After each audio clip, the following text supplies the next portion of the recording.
You know that feeling when you find a piece of equipment that looks perfect on the listing photo, only to discover it barely fits your wheelchair or the lift mechanism jams the first time you try it.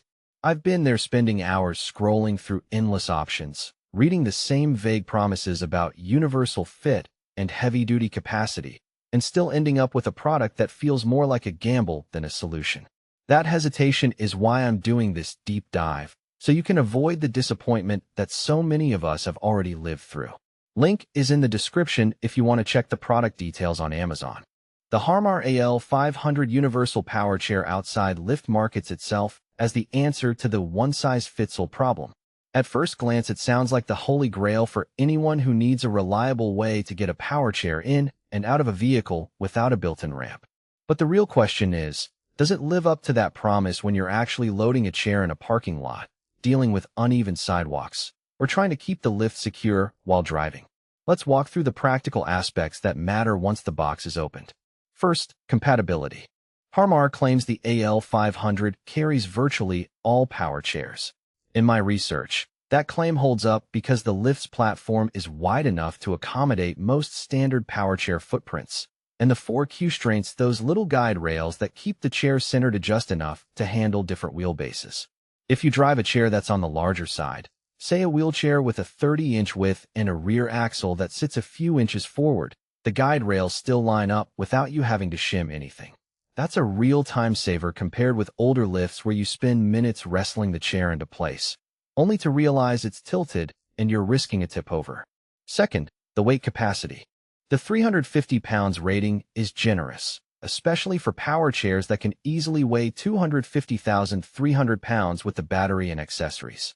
In a practical scenario, think of a caregiver loading a chair for a client who uses a heavy-duty power chair. The lift can handle the load without strain.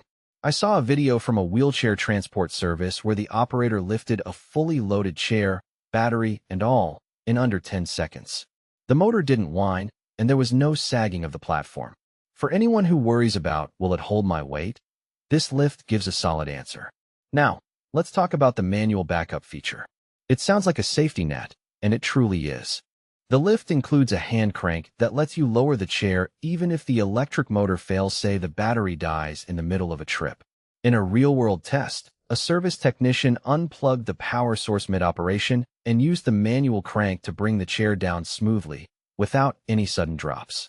That kind of redundancy is especially valuable for users who travel long distances and can't afford to be stranded because of a dead lift battery. One of the hidden trade-offs shows up in the license plate mount. The AL500 comes with a built-in bracket that lets you attach the lift's control box near the rear license plate, keeping the wiring tidy. While this looks neat on paper, it can be a bit of a hassle if your vehicle's plate is mounted unusually low or if you have a custom bumper. You might need to drill a small hole or use an adapter to get the bracket to sit flush. It's not a deal breaker, but it's something to factor in if you have a non-standard vehicle front end. Practical strengths continue with the lift's speed and noise level. The motor runs at a modest pace, about 1 foot per second, so you won't feel like you're in a high-octane garage when the chair is rising.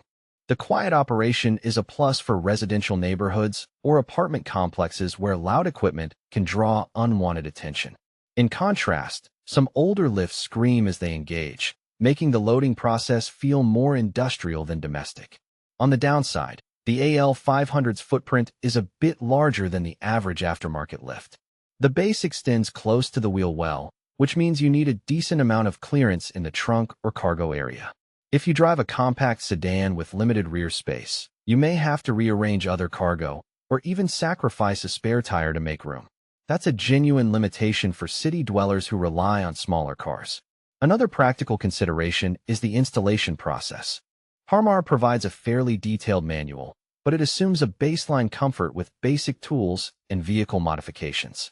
The mounting brackets require you to drill into your vehicle's frame, and while the instructions include torque specs, a novice might find the steps a bit intimidating. I spoke with a couple of wheelchair users who ended up hiring a local mechanic to install the lift, adding a few $100s to the overall cost.